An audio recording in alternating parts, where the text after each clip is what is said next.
저희는 오늘 아침에도 그랬습니다만 사도신경을 통해서 몸이 다시 사는 것, 몸의 부활을 믿는다고 고백을 합니다. 매주 하죠. 생각해보면 부활이라는 말이면 충분할 것 같은데 저희는 굳이 몸의 부활을 믿는다고 고백하고 있습니다. 그래서 오늘 첫 번째 생각해보고 싶은 것은 몸의 부활입니다. 바울은 죽은 자들이 부활한 것과 또 그것의 근거가 되는 그리스도의 부활이 없다면 우리의 믿음이 헛것이 되고 그리스도인은 세상에서 가장 불쌍한 사람들이라고 이야기했습니다. 그러니까 부활은 그리스도인의 신앙에 있어서 굉장히 중요한 것이죠. 핵심입니다. 문제는 저희가 부활을 어떤 방식으로 어떤 의미로 이해하고 있느냐가 중요할 것입니다. 흔한 생각이 있습니다. 또 흔한 만큼 치명적인 생각이 있는데요. 안 좋다는 얘기죠. 그것은 부활을 단지 영생으로 가는 관문으로만 생각하는 것입니다. 저희는 죽을 수밖에 없고 영원히 살려면 일단 죽어야 하고 그리고 영원히 살려면 살아나야 되니까 그래서 필요한 것이 부활이다라고 생각하는 것이지요. 하지만 영생이라는 것이 천국에서 영원히 사는 것이라고만 생각한다면 잘 생각해 보시면 굳이 몸의 부활을 이야기할 필요가 명확하지가 않습니다. 왜냐하면 몸을 떠난 영혼이 천국에서 영원히 살 거라고 생각하면 몸은 부활하는 것이 오히려 더 거추장스러워 보일 수 있습니다. 어차피 영혼은 죽지 않고 몸이 다시 살 필요 없이 영혼은 죽지 않고 천국에서 영신 하나님 품에 안기지 않는가라는 것이지요. 결국 몸이 아니라 영혼이 중요한 것 아닌가 이렇게 생각할 수도 있을 것입니다. 사실 고린도 교회 사람들의 생각이 이와 비슷했었던 것이죠. 고린도 교회 사람들은 부활을 그렇게 확신하지 못했습니다. 그 이유는 하나님의 능력에 대한 믿음이 부족했다거나 그들이 기적을 받아들이지 못했었기 때문이 아니라 그들이 몸에 대한 이해가 달랐기 때문을 저희가 볼 수 있습니다. 고린도전서 12장부터 14장을 보시게 되면 고린도 교회 사람들은 영적인 현상과 기적을 받아들였음을 알 수 있습니다. 그들이 부활에 관해서 회의적인 생각을 가졌던 이유는 그것을 기적을 못 믿어서가 아니라 몸을 다시 살린다는 개념 때문이었습니다. 당시 사람들은 몸이 영혼의 감옥이라고 생각을 했던 것이지요. 그렇게 생각했던 사람들의 경우에는 죽음 이후에 몸이 다시 의미를 가지게 된다는 것이 굉장히 어려운 생각이었습니다. 게다가 고린도 사람들은 자기네들이 성령의 은사 같은 것을 받아서 이미 영적인 천상의 존재가 되었다고 믿었고 있었기 때문에 몸은 죽을 때 벗어버려야 하는 것이지. 즉 그래서 참된 영성을 얻기 위해서는 벗어버려야 되는 방해말 같은 것으로 몸을 여겼던 것이지요. 그들은 현재 몸의 의미를 부정하고 그것이 미래에 소용이 없을 것이라고 생각했었습니다. 근데 고린도전서 15장을 쭉 읽어보시면 바울은 그런 생각이 틀렸다고 지적을 합니다. 그리고 몸의 부활이 가지고 있는 의미와 근거를 설명하고 있습니다. 저희가 고린도 교회 사람들처럼 사도신경을 통해서 고백하는 것은 영혼이 소생하고 영혼이 불멸하는 것이 아니라 몸의 부활입니다. 그리고 몸을 가지고 누리는 영원한 생명, 이것이 저희가 고백하는 것이지요. 이렇게 이 몸의 부활이 중요한 이유는 그것을 통해서 저희는 하나님이 창조하신 것이 무슨 의미이며 하나님의 구속의 의미가 무엇인지를 더 잘 알게 되기 때문에 그렇습니다. 그리고 또한 몸의 부활은 저희로 하여금 참된 영성이 무엇인지를 우리에게 가장 극적으로 보여줍니다. 하나님이 이 세상에 있는 모든 것을 창조하셨지요. 하나님이 물질 세계만 창조하신 것이 아니라 눈에 보이는 것, 보이지 않는 것, 모든 것을 다 창조하셨습니다. 하지만 분명히 하나님의 창조 안에 들어있는 물질 세계 또한 하나님의 선하신 창조입니다. 그리고 하나님이 만드시고 이 물질 세계를 보시고 좋아하셨습니다. 그러니 이 물질 세계는 눈에 보이지 않는 소위 영적인 세계나 초자연적인 세계보다 열등한 세계가 아니지요. 하나님의 창조는 물질 세계를 긍정하는 창조입니다. 우리의 몸을 긍정하는 창조입니다. 그러니 또한 주님께서 우리에게 주시는 구원은 썩고 불타버릴 물질 세계에서 저희를 구출해내는 구원이 아닙니다. 몸이라는 감옥을 벗어난 영혼이 자유를 누리게 되는 그러한 구원이 아닌 것이지요. 주님께서 우리에게 주시는 구원은, 그 구속은 영적으로 참된 영적인 의미를 가진 물질 세계를 우리에게 주시는 것입니다. 새 하늘과 새 땅에서, 새 하늘뿐 아니라 새 땅에서 하나님의 생명을 만끽하며 살게 하는 것이 주께서 우리에게 주시는 구속입니다. 가만히 생각해 보면 물질 세계가 영적이 될 것이다 라고 말하는 것이 모순처럼 들릴 수 있습니다. 왜냐하면 저희는 영적이라는 것과 물질적이라는 것을 같이 생각하기 어려워하기 때문인 것이죠. 어떻게 몸이, 어떻게 물질이 영적일 수 있는가라는 질문을 하게 되는 것이죠. 여기서 저희는 참된 영성에 관한 이해가 필요한 것 같습니다.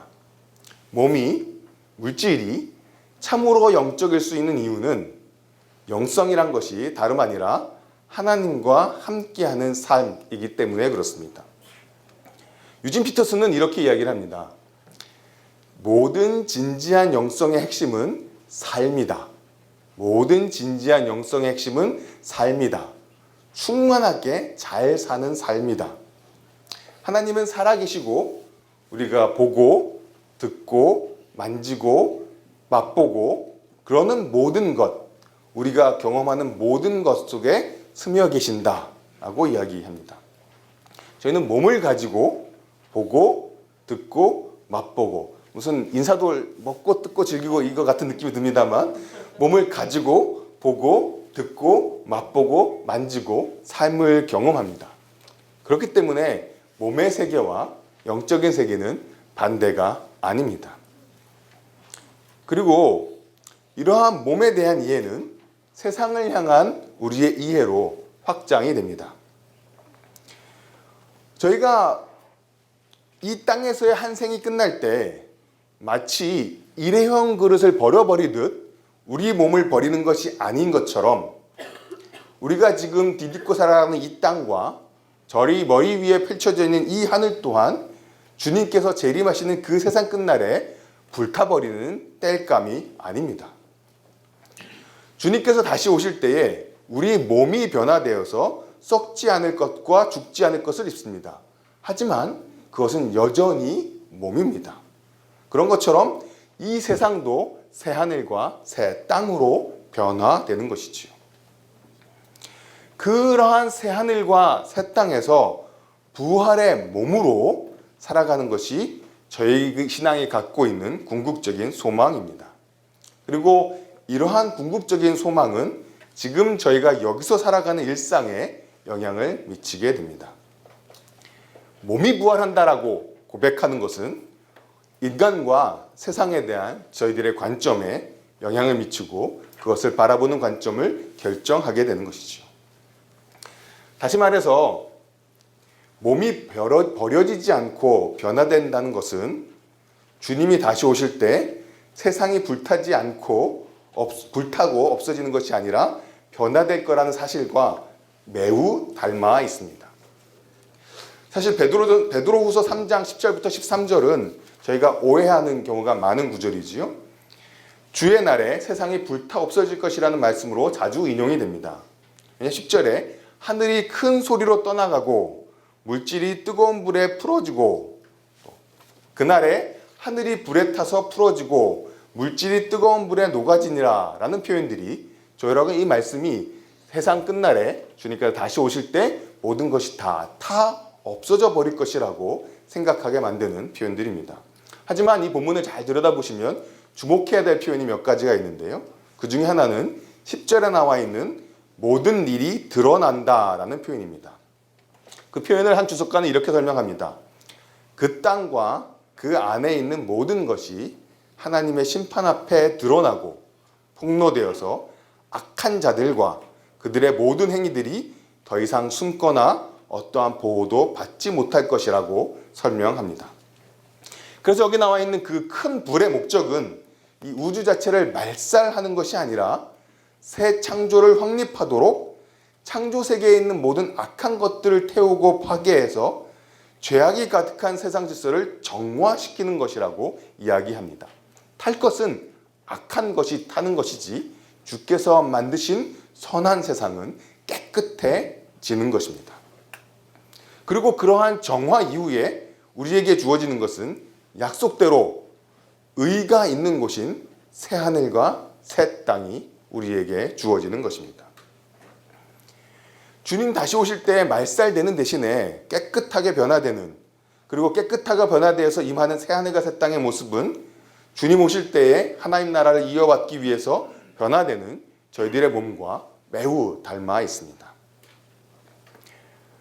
지금 저희가 몸을 갖고 살아가는 이 세상이 불타지 않고 정화되어서 새하늘과 새 땅이 임한다는 말은 저희가 지금 일상 가운데서 행하는 그 일들이 나중에 새하늘과 새 땅을 채울 수 있다는 말이 됩니다.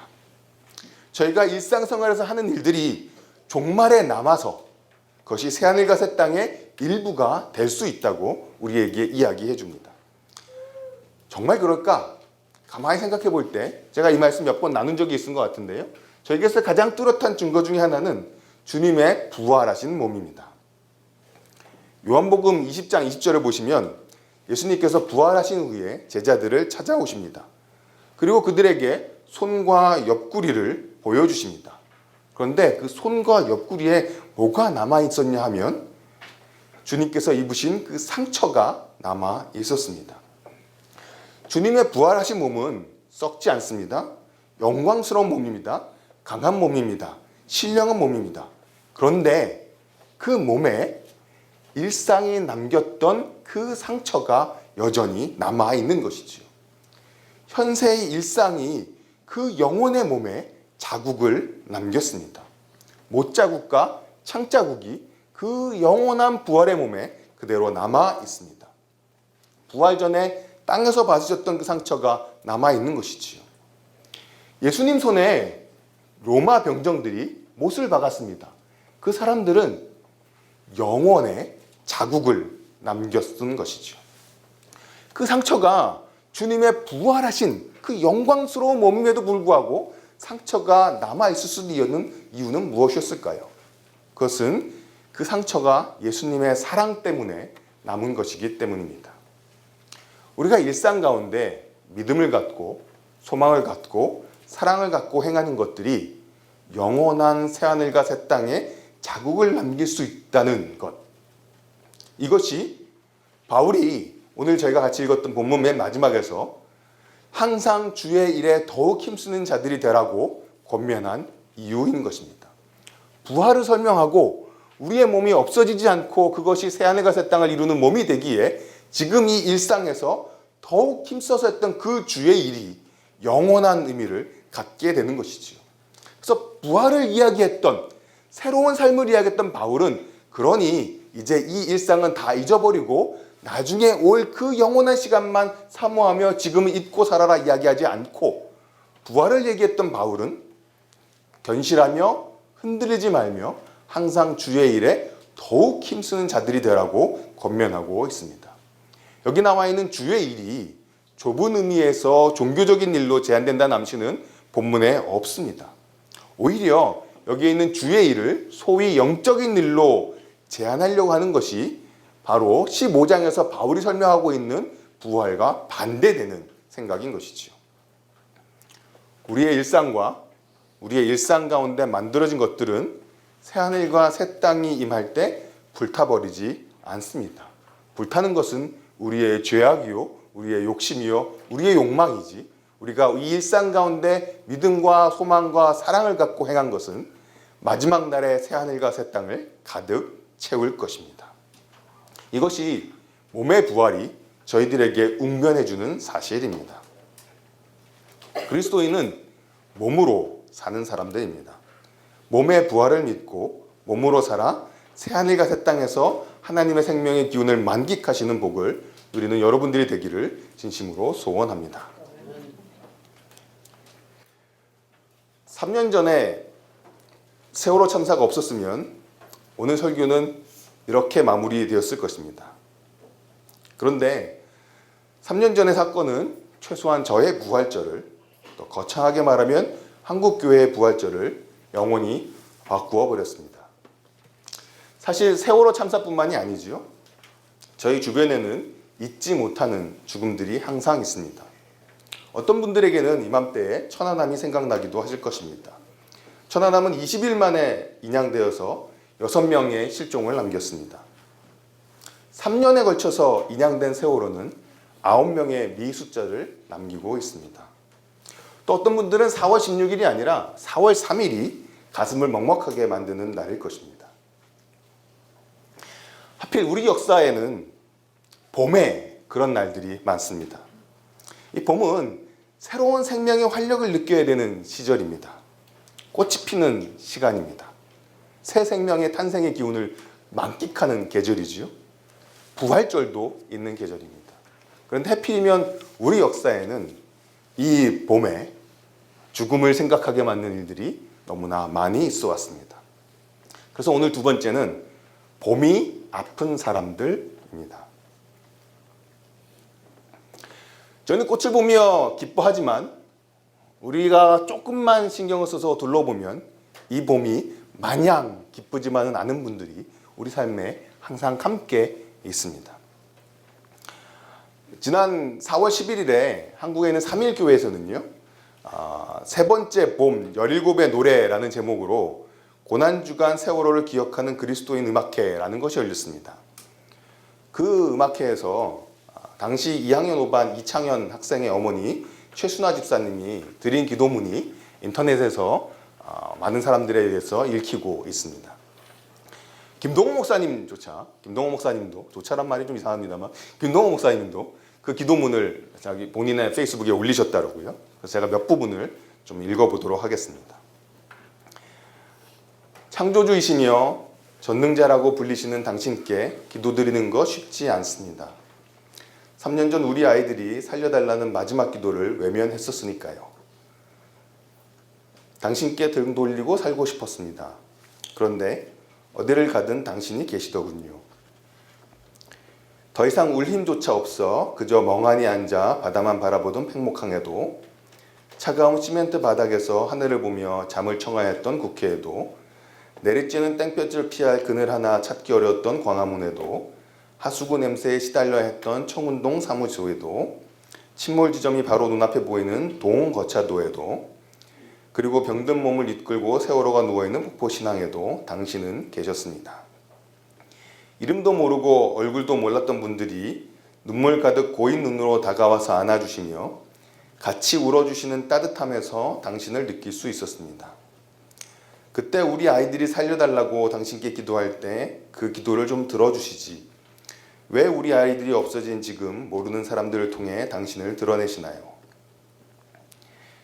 고난주간이면 우리의 죄를 대신해서 당신의 아들을 내어주신 그 사랑에 감격하기 위해 십자가의 고난이 얼마나 고통스러웠지를 묵상하고 죄짓지 않으리라 다짐하며 그 고통에 가닿으려고 노력했었지만 우리 아이들이 없어진 이후엔 그런 노력 하지 않습니다. 매일매일이 고난주간이고 십자가와 세월호는 동일시되고 있으니까요. 2000년 전 오늘 낮 12시부터 오후 3시까지 3시간 동안 어둠이 덮치고 성소 휘장이 위로부터 아래로 찢어지고 땅이 진동하고 바위가 터졌다는 기록은 아들을 잃은 아버지의 아픔을 느끼게 해줍니다.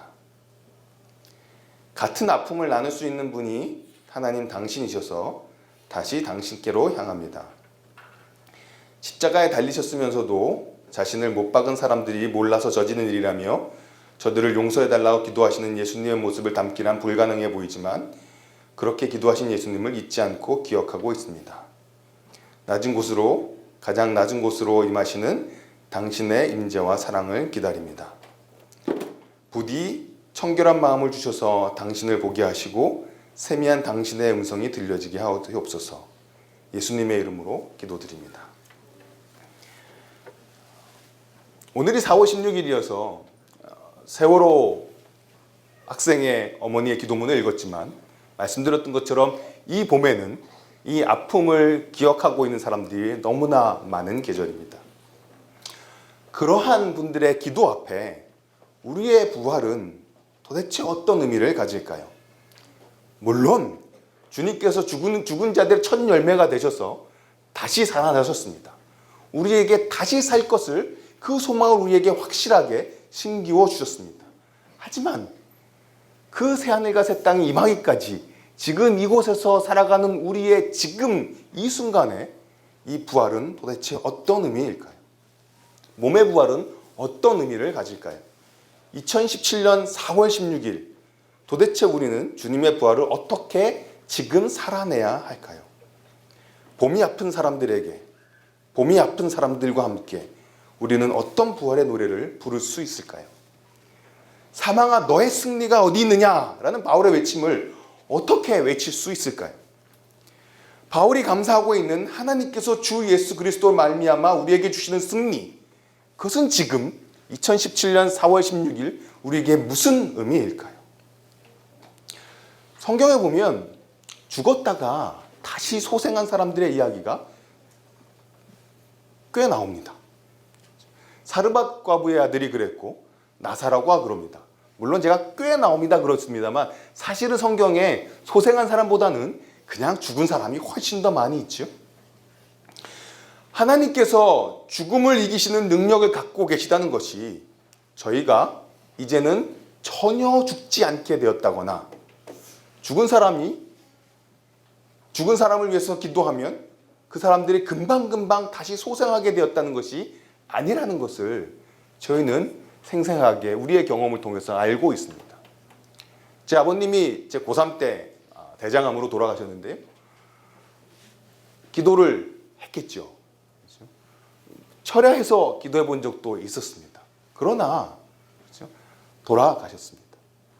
돌아가신 아버지의 시체를 부여잡고 기도했다고 그 시체가 다시 소생하지 않았습니다. 다니엘의 이야기를 읽을 때 사자굴에 빠지면 우리는 항상 살아날 수 있을 거라고만 생각하지만 다니엘이 고백했던 것처럼 실제로 사자굴에 빠지면 주께서 그리 아니하셔서 사자밥이 되는 것이 저희들의 엄연한 삶의 현실인 것이죠. 주님께서 죽음을 이기셨음에도 불구하고 말입니다. 그래서 오늘 저희가 같이 읽었던 히브리서 기자는 믿음의 사람들이었지만 그들이 당했던 죽음을 이야기하고 있습니다. 그들은 믿음의 사람들이었습니다. 하지만 그들은 돌로 치는 것과 톱으로 켜는 것과 시험과 칼로 죽임을 당했습니다. 하나님께서 죽음을 이기신 사실에는 변함이 없었음에도 불구하고 말입니다. 불로장생이나 즉각소색이 아니라 도대체 하나님께서 죽음을 이기셨다는 사실이 우리에게 그렇다면 어떠한 변화를 실제로 일으키는 것일까요? 죽음에 대한 하나님의 승리의 근원적인 사건과 그것의 본질적인 효과를 저희는 히브리서 2장에서 읽을 수 있습니다. 자녀들은 혈과 육에 속하였음에 그도 또한 같은 모양으로 혈과 육을 함께 지니심은 죽음을 통하여 죽음의 세력을 잡은 자 곧 마귀를 멸하시며 또 죽기를 무서워함으로 한평생 매어 종로로 타는 모든 자들을 놓아주려 하심이니.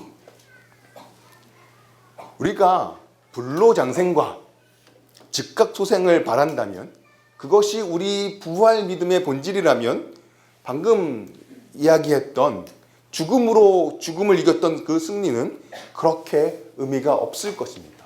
기다려야 하니까요.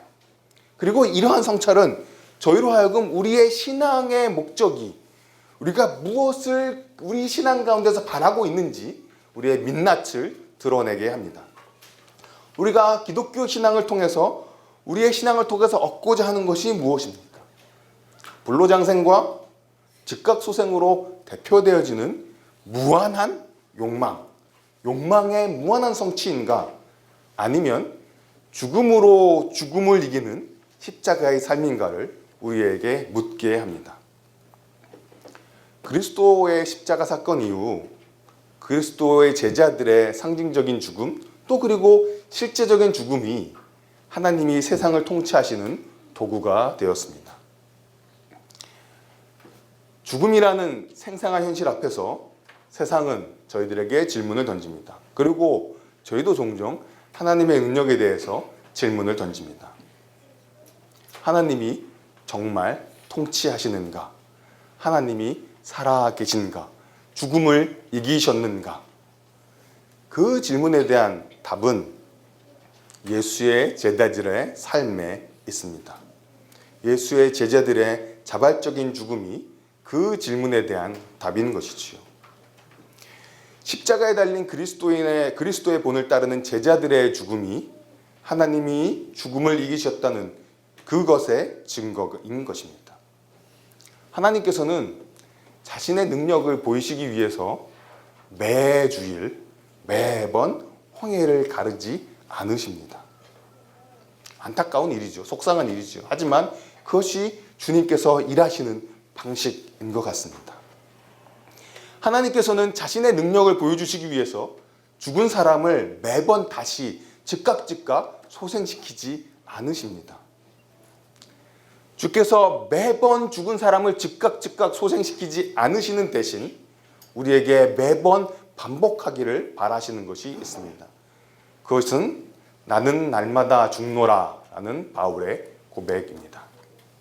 그래서 오늘 세 번째는 죽는 것들 그리고 사는 것들입니다. 바울은 날마다 죽는다고 고백했습니다. 여러 가지 의미가 있겠습니다. 몇 가지 질문을 던져보겠습니다. 구체적으로 무엇이 죽는다는 것일까요? 물론 그의 자아가 죽는 것이겠지요. 하지만 좀 더 구체적으로 그 자아가 죽는다는 것은 어떤 의미일까요? 세 가지 정도 생각을 해보게 되었습니다. 첫 번째로 낭망이 죽고 인내가 살아납니다. 하나님이 세상을 다스리는 방식이 그 스케일이 저희와 너무 달라서 저희들은 하나님께 화도 내고 초조해지기도 하고 실망하기도 합니다. 그래서 우리에게 주어진 노래는 언제까지입니까? 주여 언제까지입니까? 라는 노래이지요. 하지만 부활은 이 땅에서 벌어졌던 그 역사적인 부활은 하나님의 통치가 실제임을 저희에게 웅변합니다. 설령 그 하나님의 때가 우리가 바라던 그 때가 저희의 삶이 이 세상에 끝난 이후에 도래한다 하더라도 그 부활의 사실은 하나님의 통치를 부인할 수 없게 만듭니다. 그래서 우리는 낭망을 죽이고 인내를 살립니다. 우리는 낭망을 죽이고 다시 인내합니다. 역사가 하나님의 것이기 때문에 그렇습니다. 또한 우리는 나만 보는 좁은 시야가 죽고 이웃을 향한 관심을 살아냅니다. 고통과 죽음을 경험할 때 비로소 세상이 보이기 시작합니다. 그저 나 혼자 착하게 살면 괜찮을 것 같은 그 세상에서 고통을 경험하고 죽음을 경험하고 이 세상에 많은 눈물과 고통이 있음을 드디어 눈뜨게 됩니다. 그리고 그 속에서 함께 살아가는 이웃이 보이기 시작합니다. 그래서 상처받은 치유자라는 표현이 나오는 것이죠. 내가 상처받았을 때 다른 사람들의 상처가 보이기 시작하는 것입니다. 나만 보는 좁은 시야가 죽고 이웃을 향한 관심이 살아납니다. 세 번째 생각해 본 것은 불로장생과 즉각소생을 약속해주는 금송아지를 섬기던 우리의 옛사람이 죽고 고통을 함께 하시는 하나님의 십자가를 지는 새 사람이 살아납니다. 하나님이 어떤 분인지 새롭게 알게 됩니다. 하나님이 불로장생이라는 그렇게 표현되어질 수 있는 나의 욕망을 자동 판매기처럼 채워주는 신이 아니라 고통을 함께 하기까지 세상을 사랑하시는, 참으로 사랑하셔서 고통 가운데 함께 하시는 하나님임을 저희가 알게 됩니다. 고난받으시는 하나님이야말로 참 사랑의 하나님이구나 라는 것을 알게 됩니다. 그래서 백부장은 예수님을 보고 그가 참 하나님의 아들이었다라고 고백하는데 그 순간은 그분이 십자가에 달려 계셨던 시간이었습니다. 십자가에 달리신 그분이야말로 가장 하나님다운 분이었기 때문입니다. 십자가에 달려있던 그 순간만이야말로 가장 하나님다운 순간이었기 때문이었습니다. 물론 예수님은 그 온 생애를 통해 하나님이시고 참 사람이셨죠. 하지만 사람들이 볼 때 참 하나님다움을 가장 강력하게 느꼈던 그 시간은 십자가에 달려있는 인간의 고통에 함께하는 그 순간이었던 것입니다. 그래서 저희는 그냥 하나님이 아니라 십자가에 달리신 하나님을 믿는 사람이 됩니다. 말씀을 정리하겠습니다. 저희는 몸의 부활을 믿습니다. 새하늘과 새 땅이 임할 것을 믿습니다. 그러나 그때까지 죽음은 생생한 현실입니다. 그래서 저는 오늘도 봄이 아픈 사람들과 함께 입술을 깨물고 우기고 싶습니다. 누가 뭐래도 주님이 사셨다고.